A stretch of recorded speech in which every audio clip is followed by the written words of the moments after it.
আজকে আমি রেজিস্ট্রেশন অ্যাক্টের অবজেক্টিভটা, এটার উদ্দেশ্যটা কী এবং ফাংশনসটা কী সেটা নিয়ে আলাপ করবো। Registration act 1908। রেজিস্ট্রেশন অ্যাক্টের উদ্দেশ্য হলো, নিবন্ধন আইন 1908-এর মূল উদ্দেশ্য হলো স্থাবর সম্পত্তির মালিকানা ও হস্তান্তর সংক্রান্ত দলিলের সত্যতা নিশ্চিত করা এবং জনসাধারণের জন্য আইনি তথ্য সংরক্ষণ করা। এটি প্রতারণা রোধ করা, সম্পত্তির বৈধ মালিকানা প্রতিষ্ঠা, আদালতে দলিলগুলোর গ্রহণযোগ্যতা বাড়িয়ে আইনি বিচার নিষ্পত্তিকে সহায়তা করা। নিবন্ধন আইনের প্রধান উদ্দেশ্য ও কার্যাবলী নির্মিত হল: 1 নম্বরে সত্য মালিকানা নিশ্চিতকরণ। নাম্বার 1, দলিলের সত্যতা ও আইনি বৈধতা প্রদান করা। নিবন্ধন ছাড়াও 100 টাকা ও তার বেশি মূল্যের স্থাবর সম্পত্তি হস্তান্তর আইনত সিদ্ধ হয় না। সত্যতা আইনত বৈধতা প্রদান করা। নিবন্ধন আইনে 100 টাকা ও তার বেশি মূল্যের স্থাবর সম্পত্তি হস্তান্তর আইনত সিদ্ধ হয় না। 100 টাকা তাহলে মানে এটা রেজিস্ট্রেশন করতে হবে। নাম্বার 2, প্রতারণা ও জালিয়াতি রোধ করা। প্রতারণা ও জালিয়াতি রোধ করা,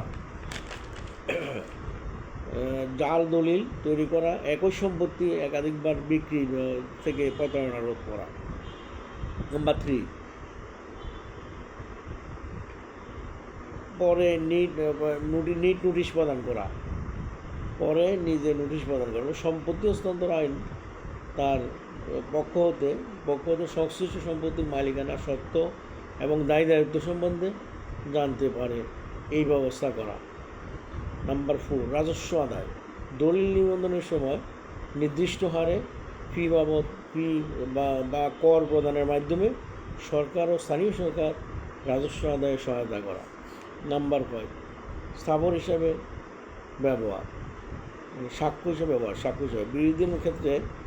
বিরোধের ক্ষেত্রে নিবন্ধিত দলিল আদালতে শক্তিশালী প্রমাণ হিসাবে উপস্থাপন করা যায়। কোনো বিরোধ দেখা দেয় দুই পক্ষের, মালিক এবং প্রথম বিক্রেতা অথবা মালিক এবং যে বিক্রি করছে বিক্রেতা, তাদের মধ্যে কোনো প্রবলেম দেখা দিলে সেক্ষেত্রে নিবন্ধন দলিলটা শক্তিশালী ইনস্ট্রুমেন্ট হিসেবে আদালতে প্রমাণ হিসেবে উপস্থাপন করা যায়। নাম্বার 6, ভুল ও বিতর্ক পরিহার করা।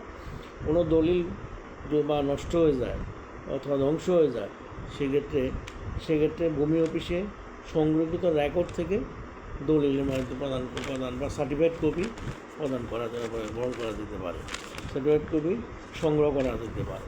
সুতরাং অবজেক্টিভ এবং রেজিস্ট্রেশন অ্যাক্ট 1908 এই কাজগুলো আমরা শুনলাম, বুঝলাম।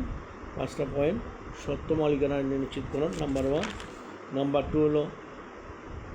2 হলো প্রতারণা বা জালিয়াতি রোধ করা। নাম্বার 3, নিজ নোটিশ প্রদান করা, পরে নিজ নোটিশ প্রদান করা। নাম্বার 4, রাজস্ব আদায়। নাম্বার 5, সাক্ষ্য হিসাবে ব্যবহার। নাম্বার 6, ভুল ও বিতর্ক পরিহার করা। এটা রেজিস্ট্রেশন অ্যাক্টের মূল উদ্দেশ্য। তো আমরা সবসময় রেজিস্ট্রেশন একটা, যেটা 1908 সালের উদ্দেশ্য স্থাবর সম্পত্তির মালিকানা হস্তান্তর বিষয় সংক্রান্ত দলিলের সত্যতা নিশ্চিত করা, যেটা আমরা আগে বলছি, এবং এটি প্রতারণা রোধ করা, সম্পত্তির বৈধ মালিকানা প্রতিষ্ঠা, আদালত দলিলগুলোর গ্রহণযোগ্যতা বাড়িয়ে আইনি বিরোধ নিষ্পত্তির সহায়তা করা। সুতরাং সম্পত্তি আইনের objective of the registration act এবং এটার মেন উদ্দেশ্য কার্যগুলি আমরা আলোচনা করলাম।